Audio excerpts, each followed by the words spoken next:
C'est pourquoi le peuple le craint et les seront.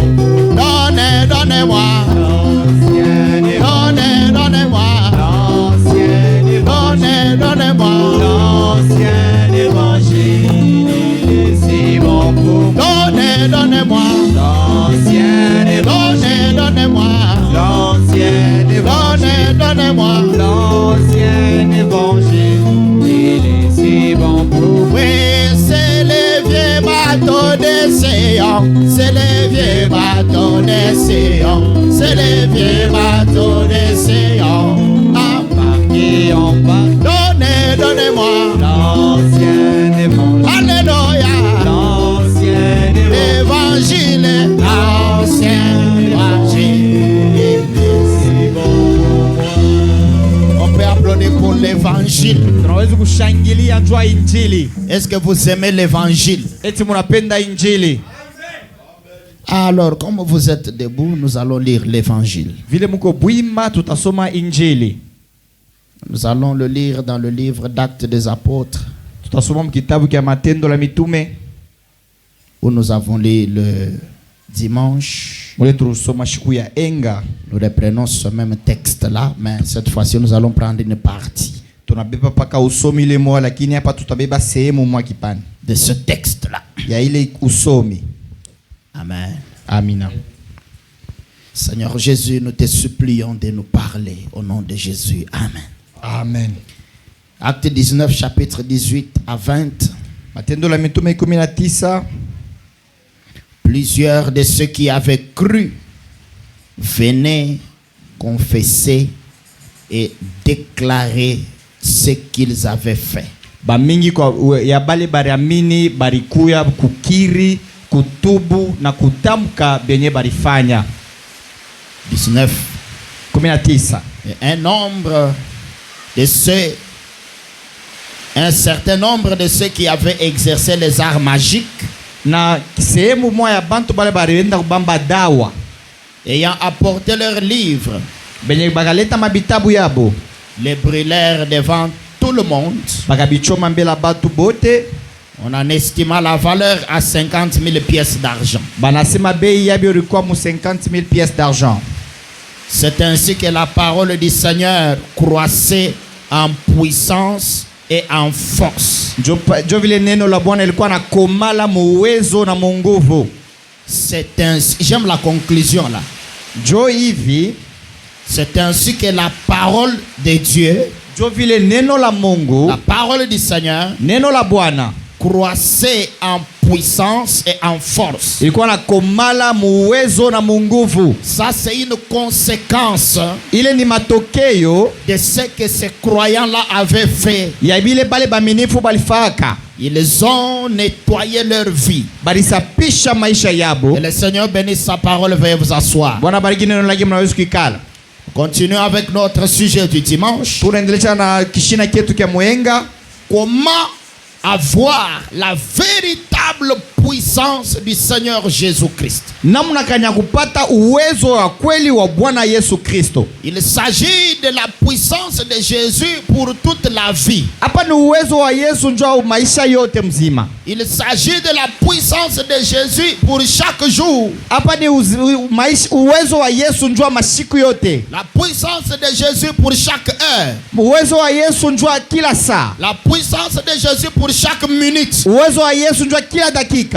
Patrick, fermez la porte là. Donc unaweza kufunga mlango ndugu Patrick. La puissance de Jésus à chaque instant. Uwezo wa Yesu njoo kila mara. Et j'aimerais vous rappeler Na napenda umikumbusha que nous en avons besoin pour chaque jour. ya kwamba tunao lazima njoo siku yote. Chaque jour de notre vie, Kila siku ya maisha yetu nous avons besoin de la puissance de Jésus-Christ. tunalazimisha uwezo wa Yesu Kristo. Nous avons besoin Tunalazimisha de la puissance, ya uwezo de la présence ya uwepo de Jésus dans notre vie. ya Yesu maisha yetu. Est-ce que vous me suivez? Etu mnanifuata? Sa puissance Uwezo yake et sa présence na uwepo wake sont indispensables dans notre vie. yote tunabyo lazima sana maisha yetu. Fermez la porte là. Mufunge mulango ile, mufunge mulango. Fermez la porte. Ndugu Patrick, funga mulango. Ne soyez pas distraits. Mushilenge. Amen. Amina. Je répète ce que je disais. Nasemula bile mnasema. Nous avons besoin de la puissance de Jésus chaque jour. Tunalazimisha uwezo wa Yesu kila siku. À chaque instant. Kila wakati. Nous en avons besoin. Tunayo lazima. Amen. Amen. Dans ce monde, il n'y a que deux forces. Manguvu mbili. La puissance de Dieu, uwezo wa Mungu, la puissance de Satan. Na uwezo wa shetani. Si tu n'as pas la puissance de Dieu, kama una uwezo ya Mungu, tu as la puissance de Satan. Una uwezo ya shetani. Mais si tu es un enfant de Dieu, kama wewe mtoto wa Mungu, écoutez-moi bien. Mshike mzuri. Si tu es un enfant de Dieu, kama mtoto wa Mungu, et que tu n'as pas la puissance véritable de Jésus-Christ, na auna na uwezo wa kweli wa Yesu Kristo, le diable va te cribler. Shetani atakubamba. Il va te briser. Atakufunja. Il va te détruire. Atakubomoa. Il va te manipuler. Atakutumikisha. Il va te faire perdre tout le temps sur la terre. Atakupotesha wakati yote pa dunia. Il va te faire marcher sur des voies tortueuses. Atakutembesha pa manjia moya ya mateso. Fermez la porte, la frère. Mfunge mulango nduku. Il faut écouter quand on vous parle. Mshike wakati tunamjonesha. Est-ce que vous me suivez? Eti mnanifuata? Donc la puissance de Jésus, so, uwezo wa Yesu est très capital. Yoni ya mafaa sana. Et vous devez en avoir. Na mnapaswa kuwa nayo. Je parlais de la véritable puissance. Nilikuwa nasemeza uwezo wa kweli. Parce qu'il y en a aussi qui n'est pas la véritable. Kwani kuko uwezo lakini haina ya kweli. Amen. Amen. Il y a des gens qui ont la puissance, kuko bantu wana uwezo, mais qui n'est pas la véritable puissance de Jésus. Lakini ile ina uwezo wa kweli wa Yesu. Oui, si les enfants jouent, il faut les taper. Kama batoto banafamiza ya fadhali kubapika. Il y a des gens dans ce monde ici kuko bantu mu dunia humu qui prétendent être des chrétiens bela sema sema ni ba Kristo et qu'ils ont la puissance de Jésus, na kusema wana uwezo wa Yesu, mais qui n'est pas la véritable puissance. Lakini ile na uwezo wa kweli. Mais la véritable puissance sasa uwezo wa kweli de Jésus-Christ, ya Yesu Kristo, dès que tu l'as, wakati kunayo, elle doit demeurer chaque jour. Inapaswa kuketi kila siku. Le matin tu l'as, busubuhi kunayo, la journée tu l'as, mchana kunayo, le soir tu l'as, bushiku kunayo, la nuit tu l'as, bushiku kunayo. Et tu dois en avoir à tout moment. Unapaswa kuwa nayo wakati yote. Parce que le prophète dit, kwani nabii anasema dans la prédication la demeure future, mahubiri makao itakuja, le prophète dit que le diable il vous accuse devant Dieu à chaque moment de la journée. Nabii anasema shetani anamichongeka kwa Mungu kila wakati ya siku. Son accusation là, ile kuchonga kwake devant le Seigneur, kumbele ya Bwana, c'est pour avoir l'autorisation de vous frapper. Nijua wapate ile ruhusa ya kumipiga. Vous comprenez pourquoi vous devez avoir la puissance de Jésus. Mnaelewa nini mnapaswa kuwa na uwezo wa Yesu? Et nous avons vu na tuliona kwamba que pour avoir la véritable puissance de Jésus-Christ, njua kwa na ile uwezo wa kweli wa Yesu Kristo, vous devez nettoyer votre vie, mnapaswa kusafisha maisha yenu de manière systématique. Mnamna moja ya kweli, de manière systématique. Mnamna, ça veut dire de manière automatique. Usema mnamna ya ghafla. Ça doit être ta vie. Inapaswa kuwa maisha yako. De nettoyer ta vie. Ya usafisha maisha yako. Ça doit être un mode de vie. Inapaswa kuwa namna yako ya kuishi. Frère Branham dit, ndugu Branham anasema, une colombe ile jiu est propre iko ya safi parce que c'est une colombe. Juu hiyo ni jiu. Un cochon, ngurube, est sale iko buchafu parce que c'est un cochon. Juu ni ngurube. Frère Branham dit, ndugu Branham anasema, c'est la nature de la chose. Ni umbile ya kitu, la manière dont on l'a créé, namna ile baliumba, qui fait qu'il aime la propreté ou la saleté. Ndio kinafanya kwamba mtu anapenda buchafu wala usafi. Et la colombe na ile jiu a quelque chose au-dedans d'elle, ndani yake mko kitu kimoya qui produit une huile. Ile kinatosha mafuta mwa fulani. Et c'est cette huile là qui la rend propre à tout moment. Na ile mafuta ndio inamkuisha safi wakati yote. Le prophète dit que si elle mange une chose souillée, ça va la tuer. Nabii anasema kama anakula kitu buchafu kitamua jiu. Mais un cochon, Sasa nguruwe yeye même si on le lave maintenant, ataka bana mnawisha hapa sasa, avec le produit le plus cher, bana mpakala na mabitu ya bei et vous le laissez aller, na mnamwacha akenda, la première chose qu'il va faire, c'est chercher la boue. kia kwanza kila atafanya ni kutafuta matope. Même si vous avez dépensé $1 milliard pour le laver, Hata kama unapeleka makuta ya mingi sana njoo mnawishe, vos dépenses, c'est votre problème. vyote vile unatosha ni mambo yako. Lui, son problème, c'est sa nature à lui. Ye mambo yake ni hali yake. Frère Branham dit, Ndio bana anasema si vous voulez que ce cochon-là n'aille pas dans la boue, kama unapenda ile nguruwe ashende mupotopoto, ne le lavez pas. hapa kumnawisha, Changez sa nature. badilisha hali yake, Alors il n'ira pas dans la boue. pale ndio asenda mule mupotopoto. Il dit, Anasema si vous voulez que vous ne péchez pas, kama unapenda mshitende le zambi, problème ce n'est pas de vous lier dans une maison mambo yana kukwacha kufunga ou munyumba de prendre des décisions ici. wala kubeba mipango hapa. Tu peux prendre la décision maintenant, Unaweza kubeba mpango hapa sasa, mais comme ta nature n'est pas changée, sa vile hali yako haina kubadilika. dès que tu rentres à la maison, Ukirudia tu kunyumba, tes yeux seront braqués à la télé, macho yako itakuwa ku television, en train de regarder Real Madrid, unaangalia Real Madrid, en train de regarder les catchs, unaangalia catch, les films mafilamu et la saleté. na buchafu. Branham dit, Ndio bwana anasema c'est une ni profondeur upane qui attire une autre profondeur. ile kokota upane Tu ingine, es comme ça. uko vile Et c'est l'enfer qui te réclame. ningeena tu na kukokota, C'est l'enfer ningeena qui te réclame. tu na kukokota.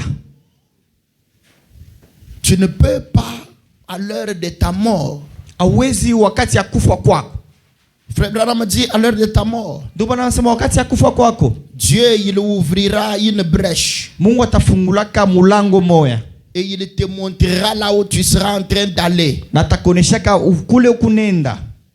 Est-ce que quelqu'un est avec moi? Eti mtu kona mie Dieu, avant que tu ne puisses mourir, Mungu kabla we kufwa il ouvrira une brèche. atafungula mulango moya, Il te montre 5 minutes avant que le cœur n'arrête de battre. eko nakonesha dakika 5 kabla roho yako ikate Le kupika. prophète de Dieu dit, Nabii wa Mungu anasema avant que le cœur n'arrête de battre, kabla roho yako ikate kupika, Dieu il bloque ta bouche. Mungu anafunga kina yako, Mais il te donne le don de vision. anakupatia zawadi ya maonyo, Et tu vois là où ton âme va aller pour toujours. na unaona kwenye nafsi yako itenda kwa milele. Maintenant, à ce moment-là, Sasa mwile wakati tu n'auras pas le temps de nettoyer et de te repentir. hautakuwa na wakati tena ya kusapisha na kutubu, Et tu verras là où ta nature là t'amène. na utaona kule hali yako ile inakupeleka. C'est la même nature que tu as maintenant Ndio là. ile hali moya moya kunayo hapa sasa, Ça ne sera pas une autre. haisa kwa hali ingine. Frère, me dit, quand tu meurs, Ndio sasa wakati unakufa, tu pars là où tu pars dans l'état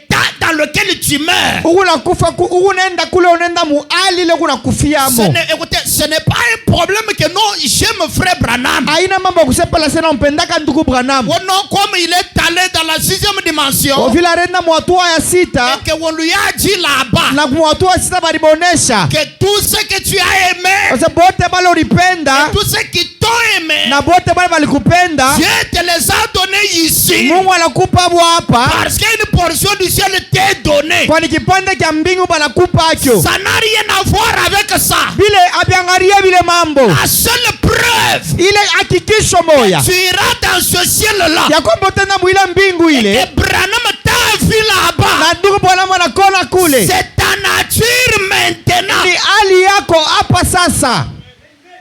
Amen. Écoutez, est-ce que je peux parler? Eti naweza kusema Il n'y aura pas de surprise. akusta kuya makushutushwa, Il y a quelqu'un à la porte là.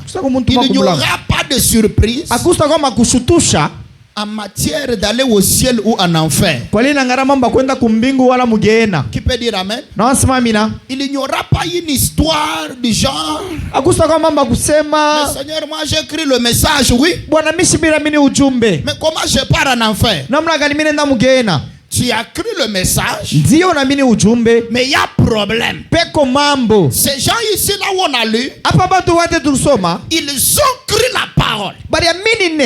Et la Bible dit, Na Biblia inasema après qu'ils aient cru, kisha bo kuamini ils avaient confessé leur péché, balikiri zambi yabo pas en partie, ana mukipande mais totalement. muutele. Dites amen. Amen. Ils ont confessé leur péché Balikiri zambi yabo et ils ont déclaré ce qu'ils avaient fait. na balisema wazi bile byote balifanya. Croire, c'est une chose, Kuamini ni kitu, mais nettoyer maintenant la vie après avoir cru, c'est autre chose. kusapisha sasa uzima kisha kuamini ni kitu kingine.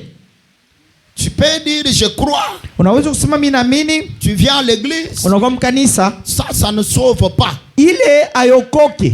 Qui peut dire amen? Nasema mina, Non, je crois le message, uminaamini ujumbe ça ne t'amène pas au ciel. haiwezi kukupeleka kumbingu. La religion ne sauve personne. Dini ayokowake mutu. Aucun tabernacle ne sauve personne. Hakuna hata maskani moja naokowaka. Aucun pasteur ne sauve personne. Hakuna hata pasta moja naokowaka. Que l'église soit petite ou grande, Kanisa kwa kiloko wala munene, ça n'a rien à voir. ayangalia ile mambo. Le problème c'est quoi? Mambo ni nini? Je crois, Unaamini, envie de nettoyer totalement ta vie unakuwa na ile nia kusapisha maisha yako mzima. pour que Jésus te donne sa nature à lui. Njoo Yesu akupatie hali yake yeye. Il ne peut pas te la donner Asiwezi kukupa yo tant que tu as ta propre nature. wakati wewe ingali na hali yako Tu binafsi. dois te débarrasser de ta nature, Unapaswa kuachana mbele na hali yako, mourir à toi-même kufa ndani yako wewe mwenyewe. pour que lui te donne sa nature à lui. Juu ya kupesa za hali yake. Il n'y aura pas conflit Akusta kuyaka makokotano entre ce que toi tu aimes kati ya bile wewe kunabyo et ce que Jésus aime. na bile Yesu anapenda. Non, il ne doit pas y avoir conflit. Hakuwezi kuwa mabishano pale. Est-ce que vous me suivez? Eti mnanifuata? Et la seule façon de mourir en toi-même, Namna moya tu ya kufa ndani mwako, c'est de mettre ta vie en ordre de manière systématique. ni kuweka maisha yako musawa munamna moya ya kweli kweli.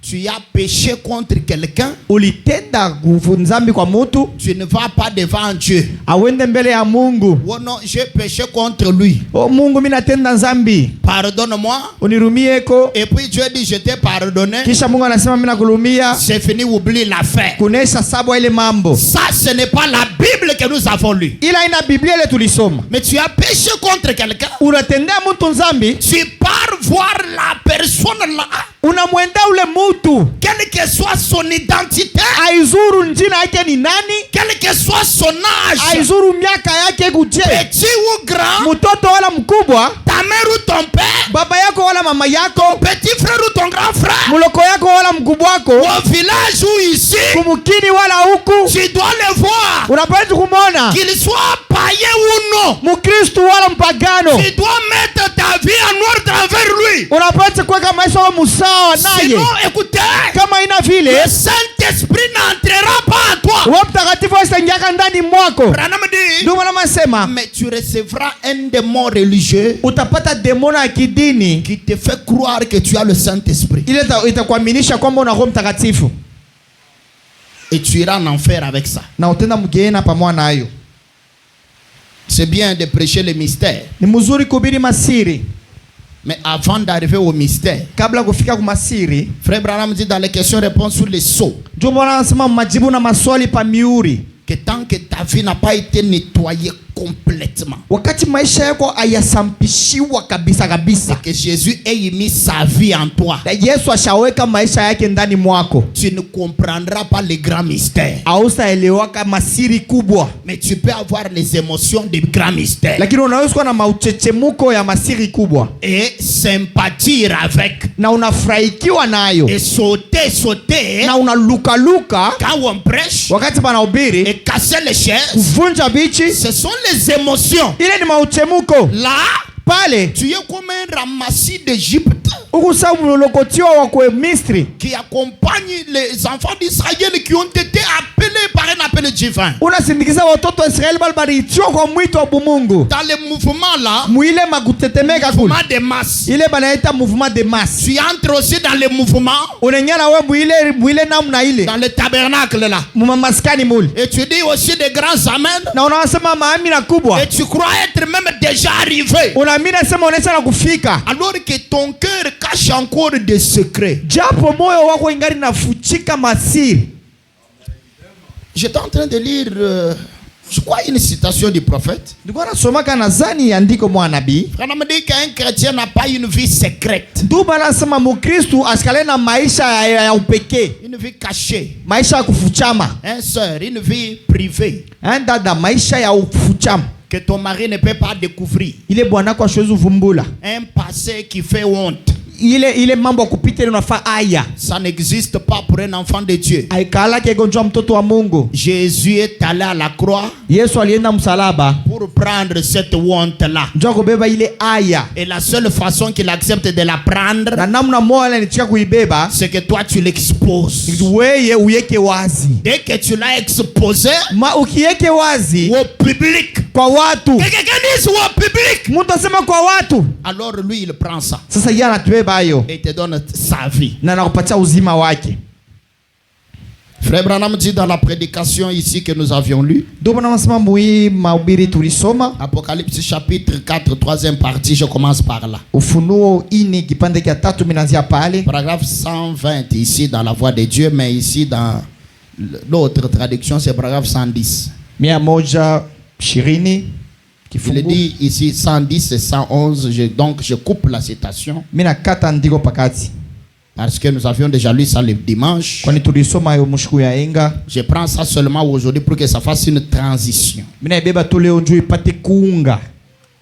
Que ça m'aide seulement à vous montrer ce que je voudrais vous montrer pour aujourd'hui. Est-ce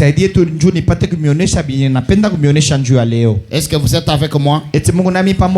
Frère Branham dit dans cette prédication-là,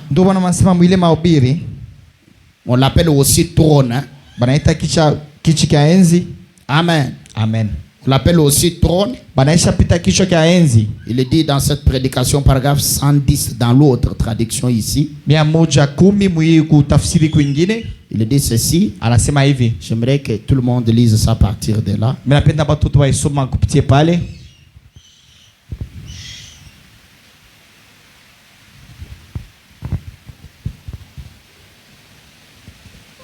Est-ce que tout le monde lit? Est-ce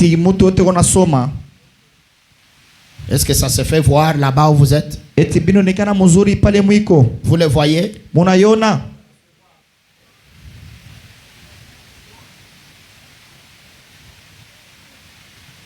Frère Branham dit. Très bien. Il y avait des voix. Oh, combien nous avons besoin à Jeffersonville, on va dire à Lubumbashi. Des milliers de voix vécues. Le tonnerre de Dieu tonnant dans la douceur, la sainteté, la pureté, par des vies non souillées, parcourant la terre aujourd'hui sans reproche, par des vies non souillées, parcourant la terre aujourd'hui sans reproche. Frère, sœur, si on te reproche encore, ta vie n'est pas encore en ordre. S'il y a encore des avenirs où tu ne peux pas passer librement, tu as un problème. L'enfer te réclame. C'est juste au-dessus de toi l'enfer. Si tu as encore des quartiers où tu ne peux pas vivre normalement, tu as un problème. Je peux parler. S'il y a encore des numéros de téléphone que tu ne peux pas appeler normalement et parler avec la personne librement, l'enfer te réclame. Examine bien, fais un scannage de ta pensée là. Chunguza mzuri ile mawazo yako. Y a-t-il encore quelqu'un avec qui tu ne peux pas parler normalement? Etikuku mutu la uwezi kusumburia naye sawa sawa. Même si lui il a des problèmes contre toi, mais toi dans ton cœur par rapport à lui ou par rapport à elle. Hata kama ule mutu ana mambo yako, lakini weye muro yako kuangalia yeye. Est-ce que ton cœur il est propre envers la personne là? Eti moyo yako iko safi mbele ya ule mutu. Frère Branham dit oui, oui. Ndio anasema ndio.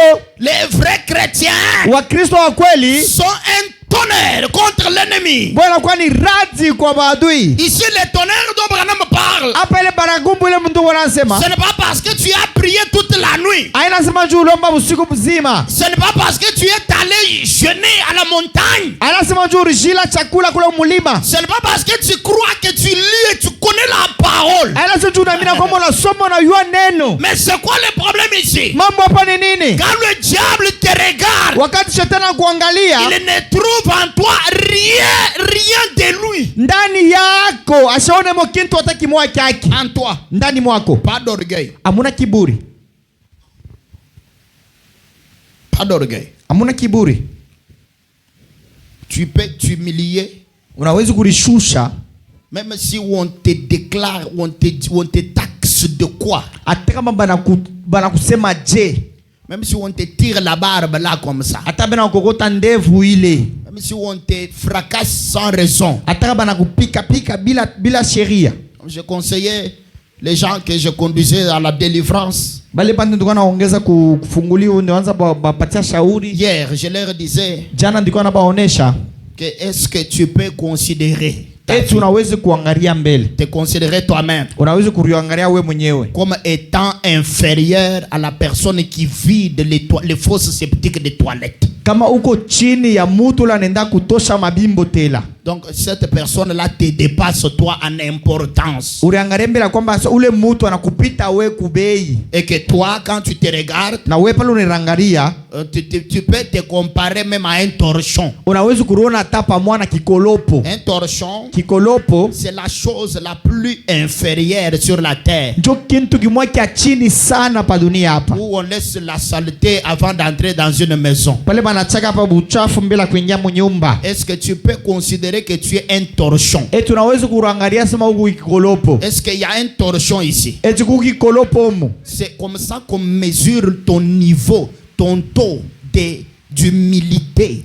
Job vile banachunguzaka hatua yako ya unyenyekevu. Si tu n'es pas encore à ce niveau-là d'humilité, kama unafikia mwile hatua ya unyenyekevu, l'enfer est juste au-dessus de ta tête. Gena iko julu ya kichwa kyako. Frère Branham dit, ndio Branham anasema, cela importe peu au diable combien vous pouvez crier. Ila imushutushe shetani mara ngapi mnaweza kulalamika. Cela importe peu au diable combien vous pouvez sauter. Ila imushutushe shetani mara ngapi mnaweza kuluka. À quel point vous pouvez faire ceci ou crier. Munukta kale mnaweza kufanya hivi wala kulalamika. Mais ce qui fait mal au diable, lakini kile kinamumaka shetani kuro, c'est de voir cette vie sanctifiée, ni kuona maisha yenye kutakasa, sainte, takatifu, et consacrée à Dieu, na yenye kutolea kwa Mungu. Matin, midi, soir, nuit. Busubuhi, mchana na bushiku. Ordinateur,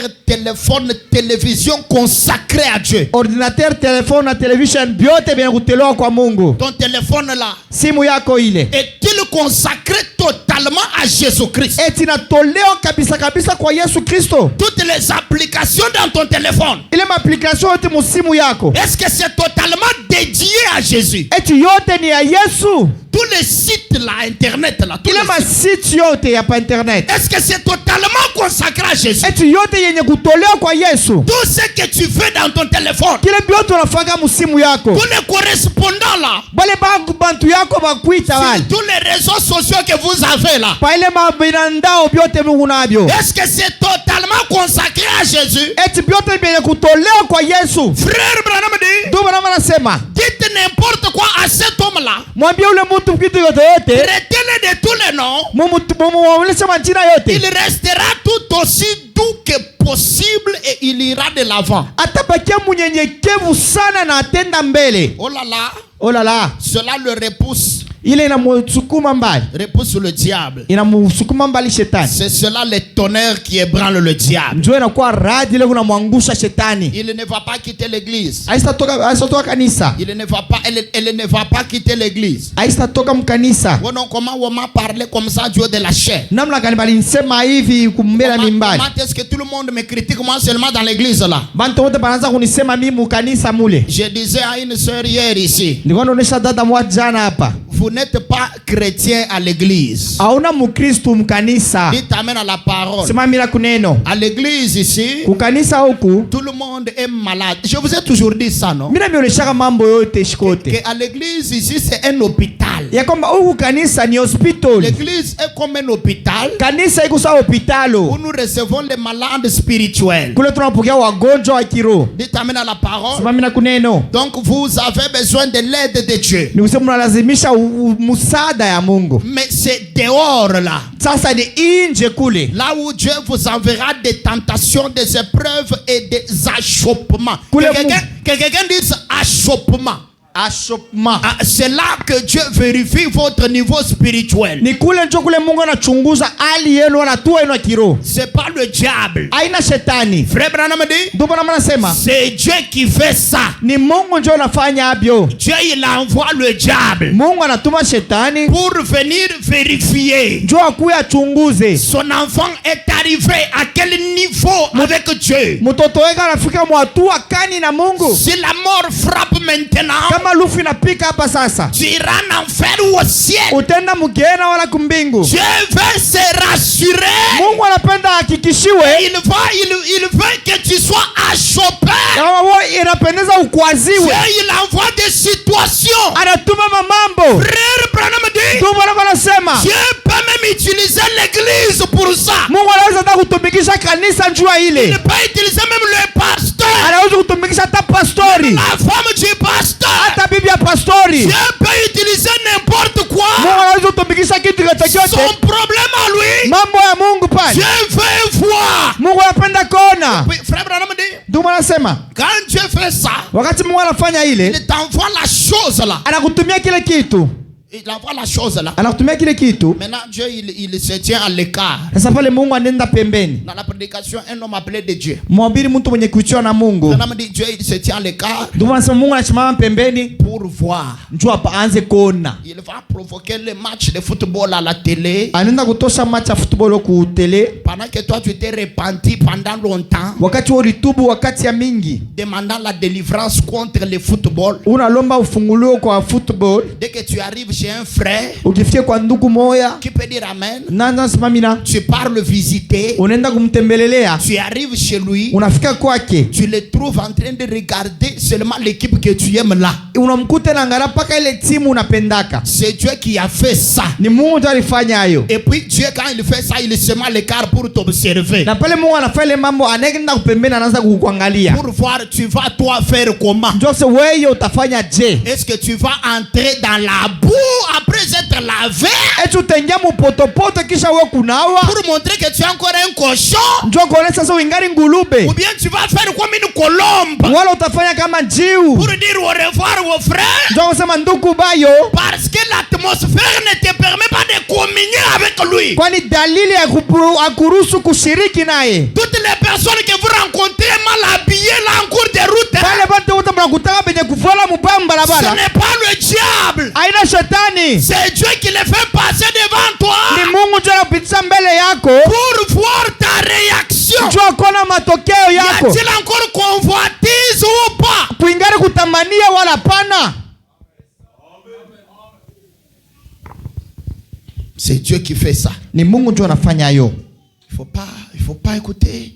Il faut pas dire une païenne démoniaque, le diable en personne. Moi dans la parcelle ici célibataire, mais elle regarde comment elle part se laver avec les pagnes seulement ici, elle bouge le derrière là, le diable en train de me tenter. Non, c'est toi qui ne comprends pas. Tu Tu ne comprends pas que tu es comme Daniel dans la maison de Potiphar. Awelewa kwamba uko sa Yosefu mu nyumba ya Potiphar. Joseph dans la maison de Potiphar. Yusufu mu nyumba ya Potiphar. Daniel à Babylone. Daniel ku Babylone. Ça dépend de ta nature à toi. Inangana ni hali yako par rapport à la profondeur qui t'est lancée. Mbele ya ile upande na kutupia. Écoutez les amis, on ne vient pas à l'église ici montrer qu'on est chrétien parce que vous chantez bien tout. Même si vous connaissez tous les cantiques du recueil là, ça n'impressionne pas quelqu'un comme moi. Ça n'a rien à voir avec le ciel. Que quelqu'un dise amen. Amen. Sinon je vais parler. Même si tu pries pendant 5 heures en langue, jusque là ça n'a rien à voir avec le ciel de frère Branham. Mais le problème c'est quoi? Dieu il prend la parole, il la place devant toi comme un miroir. Toi regarde-toi. Toi regarde-toi. Amen. Amen. C'est une vie de tous les jours. Ni maisha ya kila siku. Elle est individuelle. Iko ya upekee. C'est une vie, comme je disais à Sarah avant culte, c'est une vie secrète entre toi et Dieu dans le cœur. Ni maisha ya siri kati yako na Mungu mumoyo. Où Dieu va te faire comprendre des choses que celui qui est à côté de toi ne peut pas savoir ce que ça veut dire. Ile Mungu atakuonesha bintu ya ule kwa pembeni yako haista yua binaweza kusema nini. Tu es en cours de route en train de parler, en train de marcher. Uko munjia unatembea. Dieu est en train de traiter avec toi. Et toi, tu dois comprendre que c'est Dieu qui traite avec toi. Parce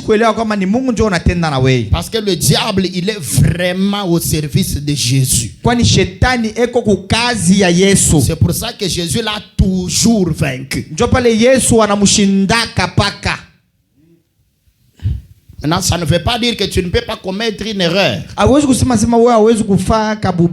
Non, c'est pas ça.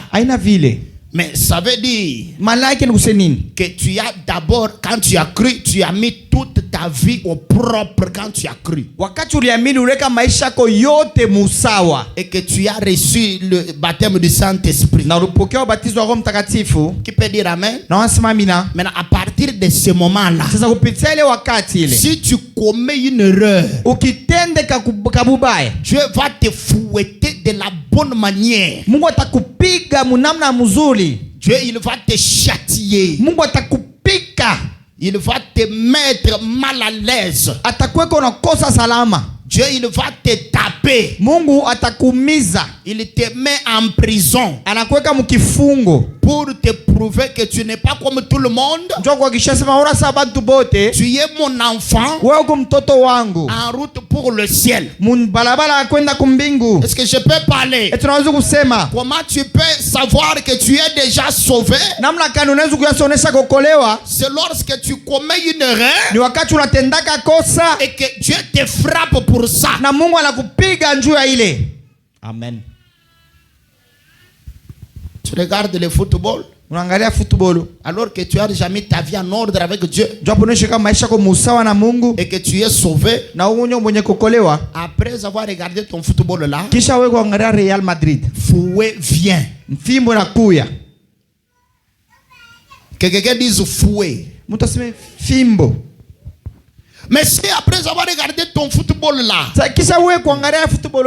tout va bien, tu ne tombes pas gravement malade, Dieu ne bloque pas toutes les affaires. Si tu es marié, il n'y a aucun problème, il n'y a pas les bandits qui viennent troubler ta maison la nuit.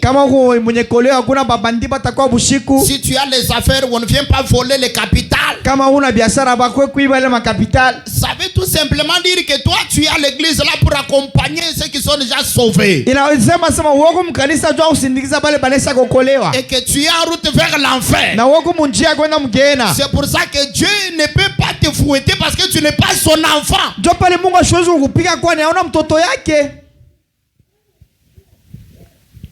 Ça fait mal, mais c'est vrai, il faut que je vous dise la vérité. Inauma lakini ni kweli, afadhali nionyeshe ukweli. Est-ce que vous pensez qu'un bon fouet, il ne va pas faire mal? Mbona wazazi mafimbo vya kweli haitauma? Lisons la parole de Dieu. Tusome neno la Mungu. Proverbe chapitre 3. Methali 3. Le verset 11 à 12. Kistari ya 11-12. Lisez la Bible là devant l'écran. Musomeni mwote Biblia kumbele. Mon fils, mwana wangu, ne méprise pas la correction de l'Éternel. Hapana kukusula ile kupiga kwa wabilele. La correction de qui? Kupiga kwa nani? La correction de qui? Kupiga kwa nani? Dis à ton voisin, Dieu il frappe. Ambia jirani wako, Mungu anapikaka. Maintenant, si toi Dieu ne te frappe pas, tu n'es pas son enfant. Dis-lui. Kama we Mungu ashikupikake, hauna mwana wake. C'est vraiment ce que je voulais que vous compreniez ce soir. Ça va vous aider à marcher avec le Seigneur correctement. Et ne t'effraie point de ce châtiment. Car l'Éternel châtie celui qui l'aime. Comme un père l'enfant qu'il chérit. L'Éternel châtie qui? Il châtie qui il aime. Toi, tu as regardé le football et le catch. Tu as regardé la chose mauvaise là. Tu as regardé la pornographie. Tu es allé faire la chose mauvaise là. Après avoir fait ça, comme tu es un enfant de Dieu, tu vas dire, Seigneur, je me répands d'avoir fait ce que j'ai fait ici. Dieu il va te pardonner si tu es sincère et que tu t'approches de la bonne manière. Puis il te fouette. Le pardon de Dieu n'annule pas son fouet. Mais c'est son fouet qui prouve qu'il t'a pardonné. Amen.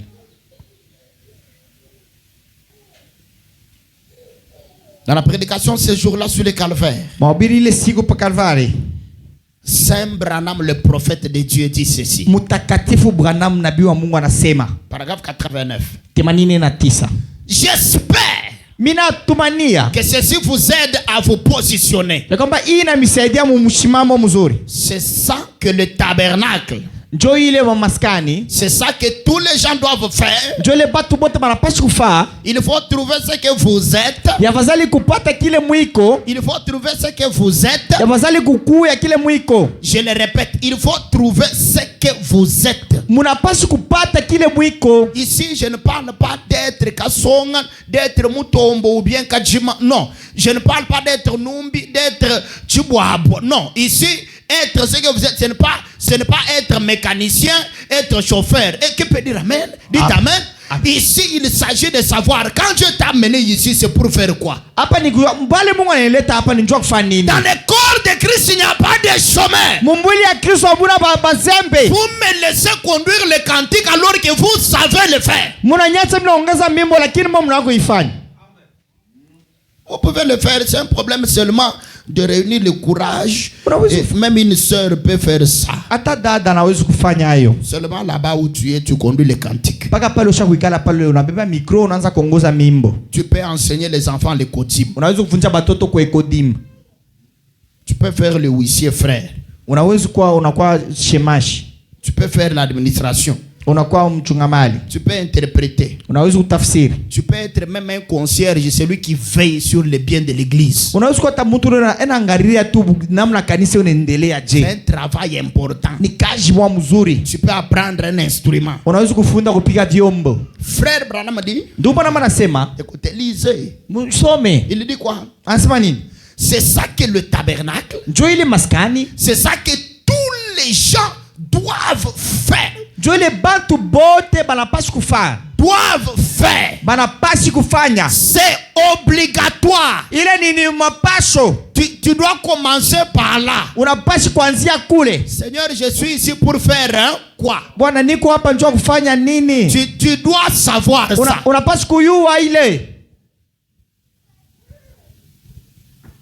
C'est pour ça que moi je ne crois pas aux prédicateurs qui ne prêchent pas.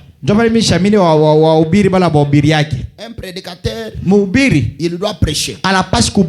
Et on l'encadre en prêchant. On encadre un prédicateur en lui donnant la chair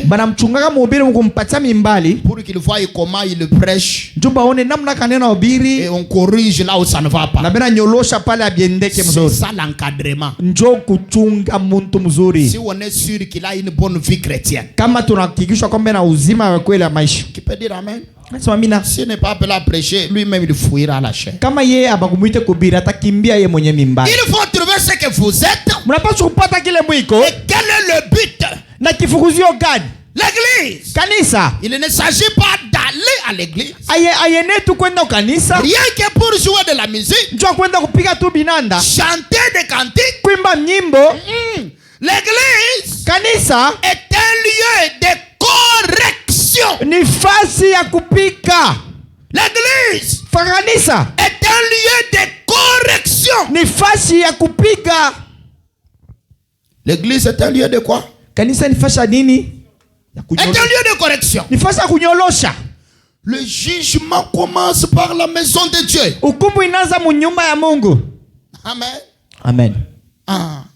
L'église ici, métamorphose tabernacle. On peut dire, ici, on peut écrire là-bas, tabernacle de la correction.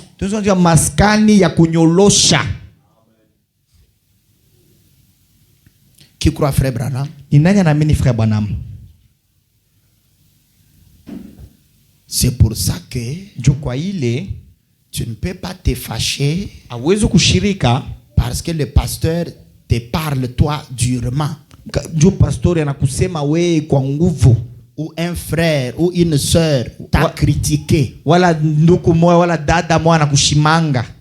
Tu ne peux pas te fâcher parce que ici c'est une maison de correction.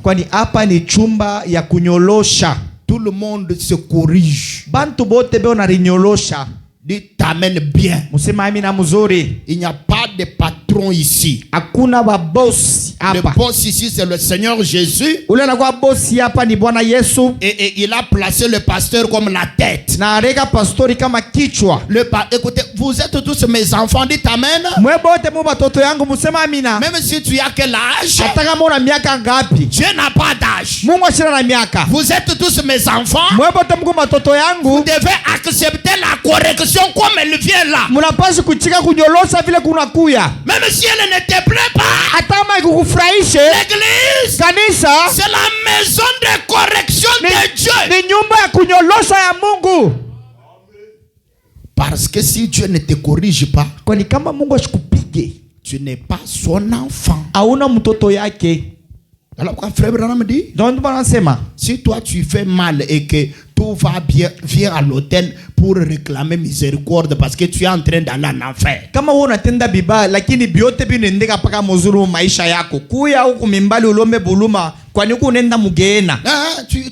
Une corde de l'enfer te tire. Mais un aiglon dans le nid là, il y a des épines. Il veut s'asseoir, ça pique. Il est toujours tout le temps debout. C'est une vie de sacrifice permanente. Où tu vérifies ta vie par rapport à la parole chaque jour. Comment je sais que je suis sauvé? En comparant ma vie avec ce que la parole dit. Chaque instant, quotidiennement, je compare ma vie. Ce que je dis, ce que je pense, ce que je fais, ce que je vois, ce que j'écoute. C'est vrai. Je compare ma vie. Dieu tient sa parole. Paragraphe 206. Petite église. Alors que vous luttez maintenant pour le royaume de Dieu, ne flanchez jamais en ce jour-ci. Si vous flanchez, répandez-vous au plus vite. reprenez tout de suite votre position. La repentance, c'est la vie d'un enfant de Dieu. De chaque moment, c'est ça la preuve. Tu pars au ciel. Écoutez, pour se repentir, il faut être humble. Il faut être humble. Pour descendre, tu ne peux pas te repentir correctement si tu ne te dépouilles pas. Si tu n'enlèves pas les moi. Tu vas gonfler. Tu vas dire qu'on me voit seulement moi ici. Quand je vais lui demander pardon, là, il va me voir comment. Et puis il va dire aux autres là que malgré les vestes là, il regardait les gens quand ils se lavaient dans la douche là par les trous. Maintenant moi que je demande pardon, maintenant on va me voir ma personnalité.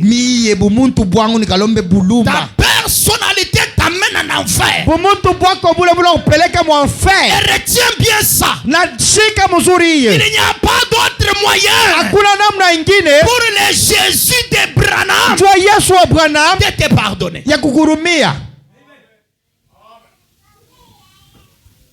Frère Branham dit, voyez, si vous vous blessez à l'orteil, ne tombez pas. Si vous tombez, relevez-vous. Relevez-vous. Oh là là, relevez-vous certainement. Kiburi kitakuendesha moto utakalamuka. L'orgueil va t'amener en enfer. Que tu sois pasteur, que tu sois diacre, administrateur, interprète, n'importe qui, musicien, le seul chemin pour aller au ciel, c'est de comparer ta vie avec la parole de Dieu. Après une semaine, après moi, à la fin de l'année, tu écris là-bas sur le statut. Je demande pardon à ceux que j'ai fait du mal. C'est une blague ça. De mauvais goût. Mais tu compares ta vie chaque jour, à chaque instant, avec la parole de Dieu. Frère Branham dit, paragraphe 207. Si vous avez fait une erreur, merci maintenant, ces réunions de réveil que nous aurons prochainement, vous vous êtes éloignés, vous êtes refroidis et êtes devenus indifférents.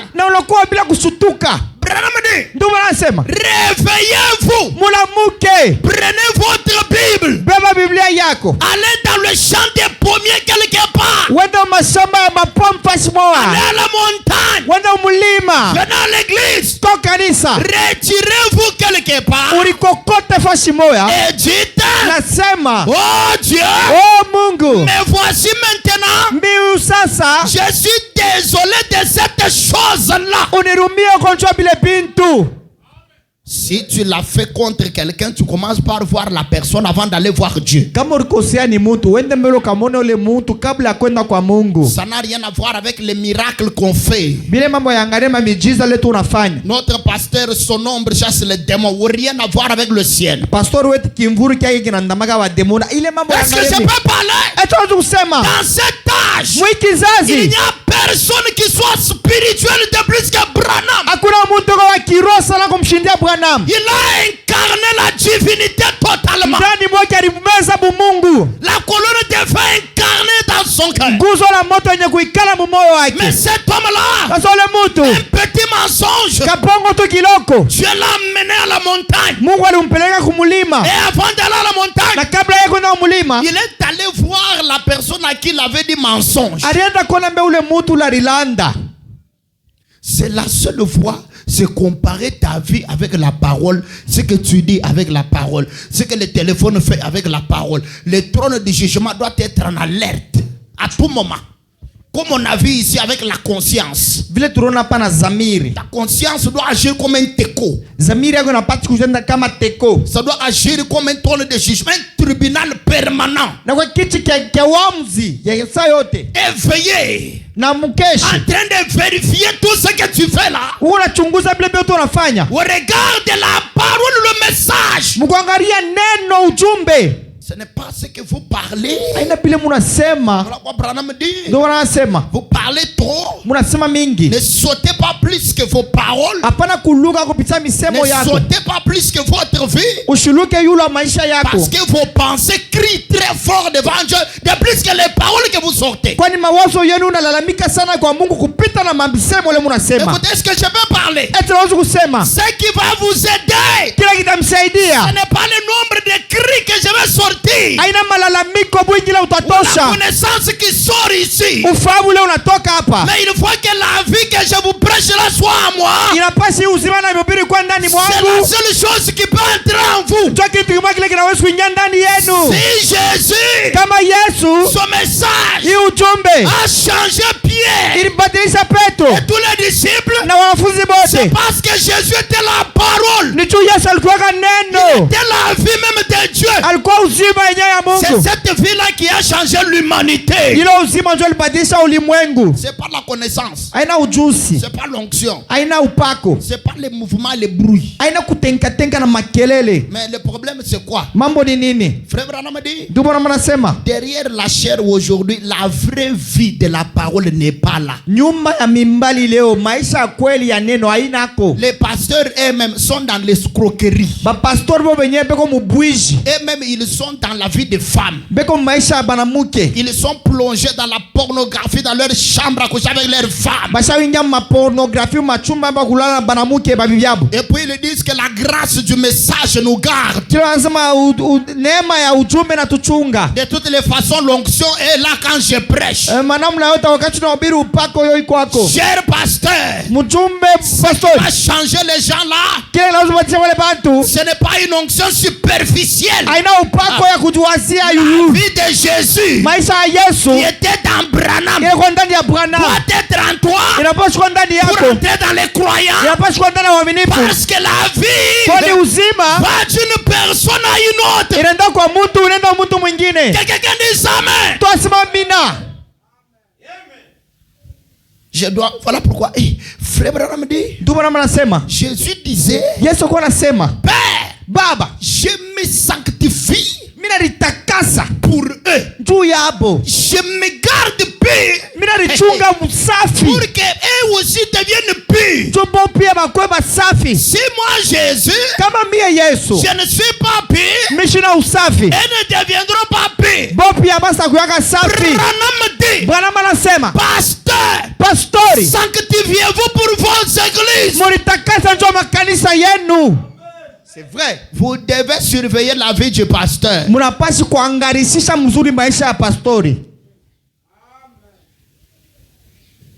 Est-ce que je peux avancer? Frère Branham dit, paragraphe 208, vous allez recevoir une correction pour ça. Fimbo. Vous allez recevoir une correction pour ça, n'oubliez pas. Pour ça que vous avez fait là, Dieu va te taper. Oh oui. Vous récolterez ce que vous aurez semé. Oui, monsieur. Mais quoi que vous fassiez, prenez votre correction ici. Relevez-vous tout de suite. Redressez-vous. Et dites, Père, me voici. Corrige-moi comme bon te semblera, Seigneur. Me voici. Frère, me dit c'est exact. Ensuite, repartez avec un alléluia dans le cœur. Si Dieu vous administre une correction, kama Mungu anakupika fimbo, dites simplement oui Seigneur, je l'ai bien mérité. Sema tu Bwana, ndio mimi naistahili. Mais ici on dit que non, le pasteur qui ne m'aime pas. Pasteur ndio asinipendaki. Donc vous pensez que moi là je me mets là-bas à méditer sur comment bombarder un frère ici. Non, moi je vais monter ici de la chair pour bombarder Noëlla ou bien Vicky ou bien Dembou. Donc je viens ici, je fais un calcul ici. Donc d'abord si je fais ça, je n'aurai même pas l'onction. Je m'abandonne à Dieu, je dis Seigneur, fais de moi un instrument pour aider ces gens-là. Ma vie, je l'ai sanctifiée. Je la vérifie par la parole. Mon épouse connaît ça. Frère Branham dit, s'il y a quelqu'un qui connaît si je suis chrétien ou pas, c'est ma femme. J'ai sanctifié ma vie. Mais maintenant, je m'abandonne à toi. La connaissance, c'est pas ce qui compte. Pas même l'onction. Parce que Judas avait une forte onction. Mais ça n'a pas changé les gens. Voilà pourquoi vous allez à l'église. Vous faites le surplace. Vous faites la danse de la mort. Tu ne vas pas loin. Le problème, c'est qu'il y a problème ici. Mais tu dois être capable de faire le bilan de ta vie. Depuis que tu es dans l'église là, quels sont les progrès que tu as fait avec Dieu? Comme Jean disait à Gaius, je dis que je veux que tu prospères à tous égards,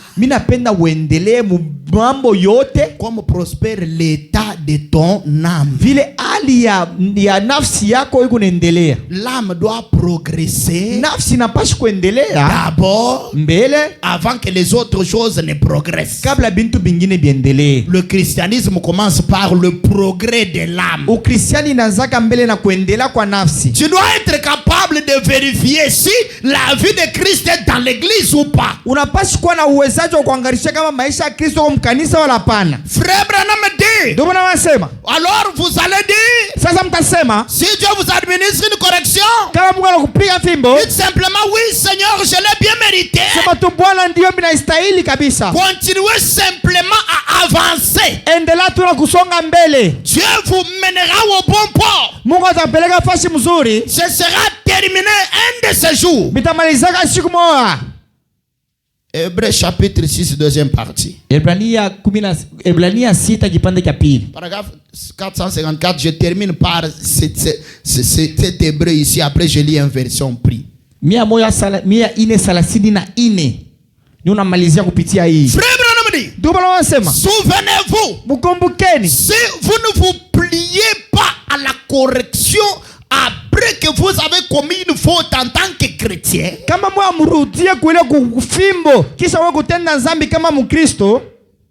est-ce qu'il y a des chrétiens ici? Vous lisez, si Dieu te frappe pour te ramener et que toi tu ne veux pas, toi tu ne veux pas, frère Branham dit, Dieu vous donnera un avertissement avant le jugement. Et ensuite, si vous ne tenez pas compte de l'avertissement, il vous ôtera aussitôt de la terre. C'est ce qu'il a fait. Et ce qu'il a fait une fois pour quelqu'un, il le fera toujours pour tout le monde. Dis à ton voisin, nous allons t'enterrer. Il faut lui dire, dis-lui, nous allons t'enterrer. Vicky dit à Esther dit à Vicky, dites-lui, si vous ne dites pas, je ne continue pas. Parce qu'il y a des gens qui ont trop peur de la mort. C'est aussi une façon de montrer que quelqu'un est têtu, mais c'est une preuve que c'est un enfant de Dieu. Parce que frère Branham dit que lors de la résurrection, de l'enlèvement, le plus grand nombre de ceux qui monteront seront déjà dans la poussière de la terre. Mais que ceux qui resteront les vivants pour la translation, ils seront très peu. Voilà pourquoi écoutez, aimez la citation ici. Frère Branham dit, et vous souvenez-vous dans la Bible, regardez l'église de Corinthe. Vous savez,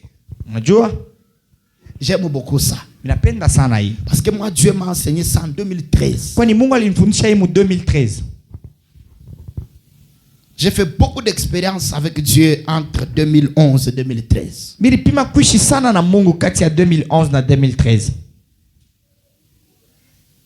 C'est là qu'il m'a enseigné ce qui arrivait aux chrétiens de Corinthe là.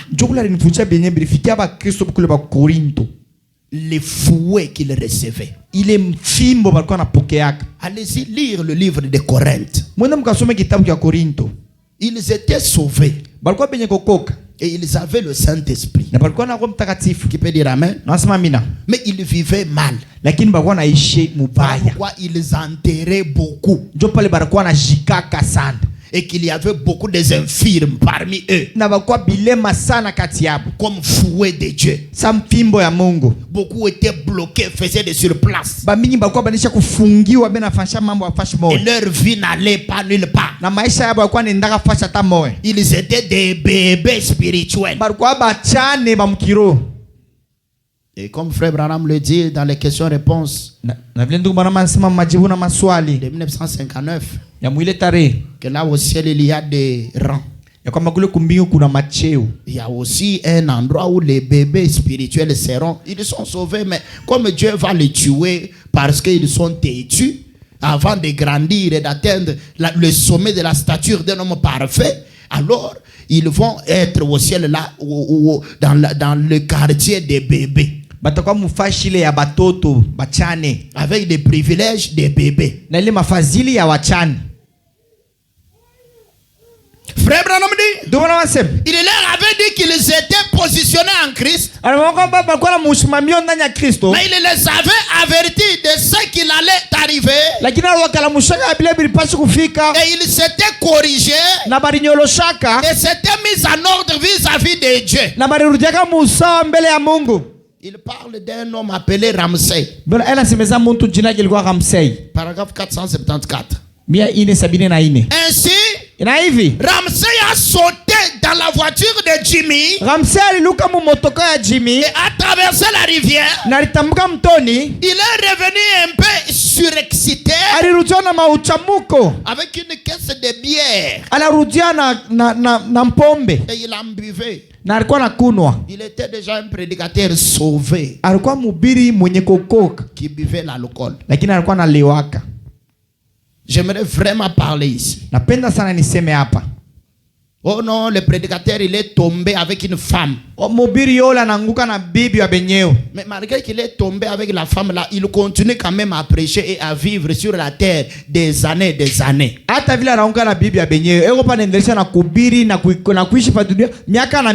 Ce prédicateur Ramsey, il était tombé dans la bière. Qui peut dire amen? À cause de ça. À cause de ça. On a conseillé, il n'a pas écouté. À cause de ça. Frère Branham dit, il a commencé à rétrograder. Il est tombé malade. Première étape. Toi tu pêches. Pourquoi Dieu ne te fouette pas?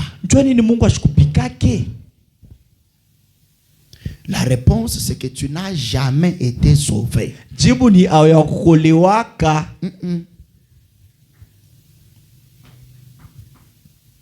Tout va bien chez toi. Certaines maladies ne quittent pas les gens parce que la repentance n'a pas été bien faite. Mamalari ingine itoke bantu nju kutubu akufanyishwe mzuri. Frère Branham dit, voyez-vous, Dieu ne pouvait pas lui parler. Mungu chuwezi kumsemezea. Il est tombé dans le même cas que Saoul. Saoul. Dans la désobéissance. Vous rappelez dans Samuel chapitre 15. Frère Branham dit dans la démonologie. Paragraphe 82. Il dit que Saoul avait rétrogradé. Et c'est ce qui s'est passé avec Ramsey. Dieu m'a enseigné ça en 2013. Frère Branham dit, Dieu l'a averti. J'ai fait tout ce que j'ai pu. Frère Smith est allé auprès de lui pour l'avertir. On a essayé de faire tout ce qu'on pouvait pour lui. Mais il faisait non de la tête. Qu'est-ce qui s'est passé? Il est tombé malade et est mort. Dieu a fait quoi? Maintenant, vous savez qui a souffert quand il est mort? Sa femme et les enfants.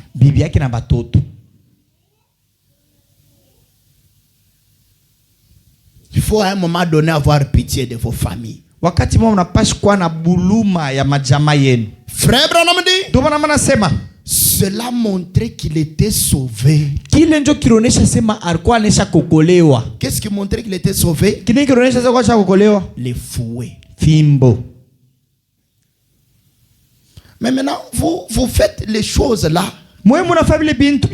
Et Dieu, il vous laisse tranquille. Tu as abandonné le camp de Satan. Et puis tu rentres encore là-bas. Et puis il n'y a rien. Tu n'as jamais quitté ce camp. Tu as toujours été là, mais sous une autre forme. Tu es seulement un espion. Parmi nous ici. Mais ta vie n'a jamais changé. Voilà pourquoi même si tu commets des erreurs là, il n'y a pas de fouet de Jésus derrière toi. Il y a des gens ici qui ne peuvent jamais quitter cette église ici. Le jour où il quitte, Dieu lui frappe diarrhée. Il y a aussi d'autres personnes, comme il n'a pas un absolu, même s'il quitte, Dieu il s'en fout. Quelqu'un dit amen. Parce que vous devez savoir comment Dieu traite avec vous. Dieu il traite avec vous comment? Qui conduit qui? C'est toi qui conduis Dieu ou c'est Dieu qui te conduit?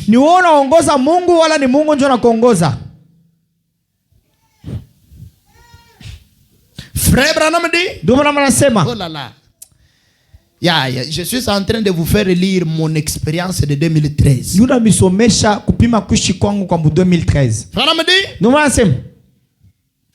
Si Dieu ne pouvait le ramener à l'obéissance, il devait l'ôter de la terre et le ramener à la maison. C'est exactement ce que la Bible dit. Oh, c'est ce que la Bible promet. Rappelez-vous ça. C'est ce que la Bible fait quoi? Voilà pourquoi moi je me suis toujours étonné. Manassé. Quand je vois certains comportements dans l'église, j'observe après pour voir la parole et voir la personne. Ça me montre quelqu'un, il est où avec Dieu? Et quelle est la sémence qui est dedans? Si c'est Caïn, il s'en foutra. Il va même dire à Dieu, est-ce que moi je suis le gardien de mon frère? En ce moment-là, tu reçois la marque de la bête.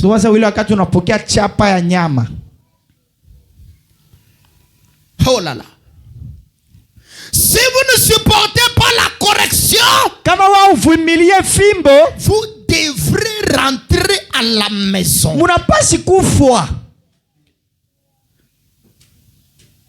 Vous comprenez pourquoi je vous ai donné des fiches pour mettre vos vies en ordre?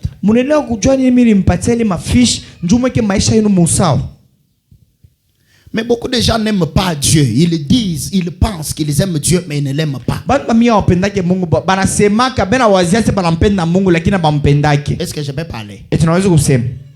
S'asseoir avec la fiche là, que moi j'ai appelé guide de repentance. J'ai ajouté de nouvelles choses. Hein? Guide de repentance. Tu te mets avec ça. Tu commences à remplir ça toi-même. C'est ta fiche à toi. C'est toi-même qui remplis. C'est toi-même qui va brûler ça. Qui peut dire amen? Non, c'est ma mina. Qui peut dire amen? Non, c'est ma mina. Moi, tu vas seulement m'amener ça pour que je puisse t'aider. Parce que frère Branham dit, dites tout à votre pasteur. Je vais te dire, ce péché, il faut arranger comme ça. Ça, il faut faire comme ça. Parce que frère Branham parle des démons chétifs. Dans les questions-réponses. Frère Branham parle des démons chétifs.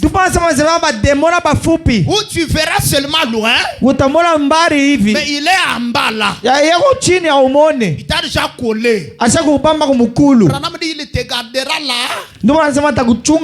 Toi tu crois seulement les grandes choses et les grands péchés que tu arranges là. Mais,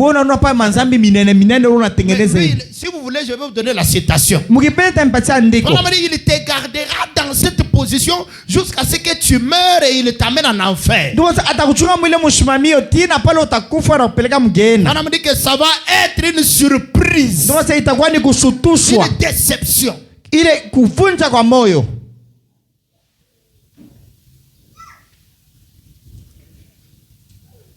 Ainsi, Dieu ne peut pas vous perdre après qu'il vous a sauvé. Mais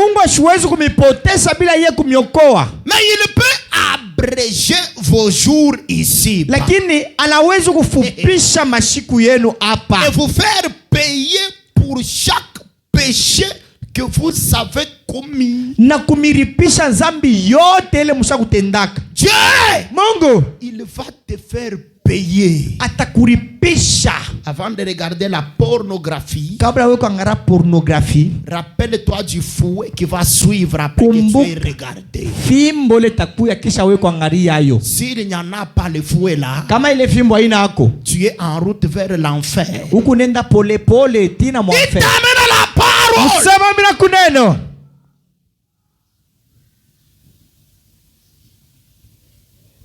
Avant de critiquer quelqu'un, rappelle-toi du fouet de Jésus. Avant de parler à mal de quelqu'un, avant de refuser de payer la dette là, rappelle-toi du fouet.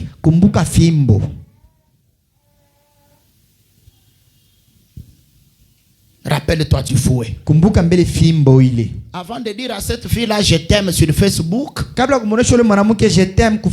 ou cet homme-là, rappelle-toi du fouet. Mais si en le faisant, il n'y a rien qui vient après. Frère Branham dit que Dieu peut même prendre ton enfant. Dans la catégorie de fouet là, Dieu il est libre. Il t'amène à la parole. Nous avons lu dans Dieu tient sa parole. Frère Branham dit, Seigneur, je mérite ça. Faut pas faire comme Gloria qui disait que non, quand j'avais choisi les examens d'État, j'étais fâché contre Dieu.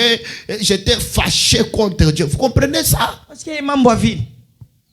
Dieu te fouette. Et puis toi tu te fâches contre lui.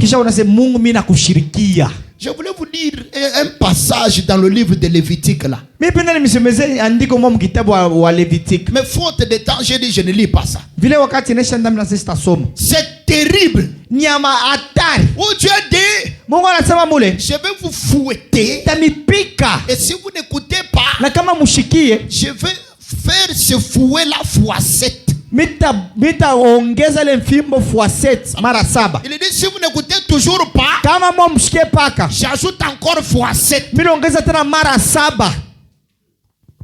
Écoutez, vous savez, Dieu, il sait comment faire pour que tu pleures jusqu'à ce que ton cœur se brûle à petit feu. Dieu, il est capable de ça. Tu vas l'amener où? Devant quel tribunal? Parce que même Satan, il est dans la main de Dieu. Tu vas faire quoi? Soit tu te répands, soit il n'y a pas d'autre moyen, tu rentres dans le monde.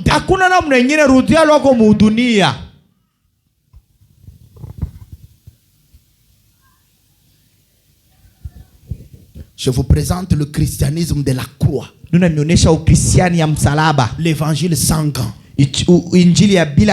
C'est ça l'école dans laquelle moi j'ai grandi. Frère Branham dit, oh my. Ainsi, si vous péchez, vous allez devoir payer pour ce que vous avez fait. Souvenez-vous simplement. Maintenant, que le Seigneur soit avec vous. C'est la dernière citation. Que le Seigneur soit avec vous. Vous refusez?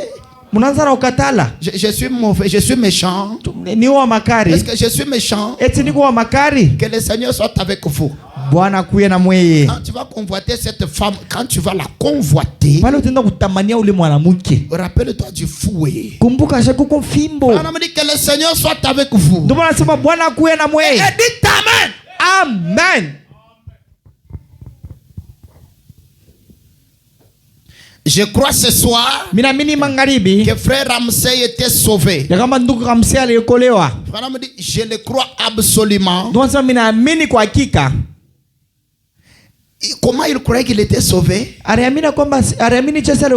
Parce que lui, Dieu lui dit reviens, lui refuse. Dieu lui dit reviens, refuse. Alors ok, comme je t'ai sauvé, je ne peux pas te perdre, je te tue.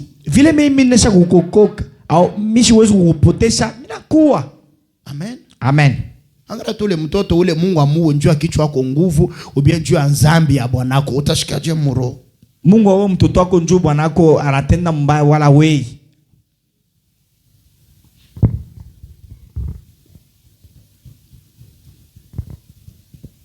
Mais il ne voulait tout simplement pas obéir à Dieu. Et comme il ne voulait pas obéir à Dieu, Dieu devait le ramener à la maison.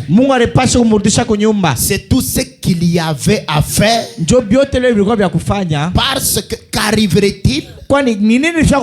Il aurait couvert d'opprobre et de honte le sang par lequel il a été sanctifié. Est-ce vrai? Et aurait tenu pour profane l'alliance. C'est exactement ce que dit cette lettre aux Hébreux. Voyez-vous, il est impossible qu'il soit perdu. Néanmoins, il aurait apporté la honte et le déshonneur. Aussi Dieu devait-il l'ôter de la terre et le ramener à la maison. C'est exactement ce qui devait arriver. Maintenant que le Seigneur vous bénisse. Pendant que nous inclinons la tête juste un instant pour la prière. Ne m'oublie pas.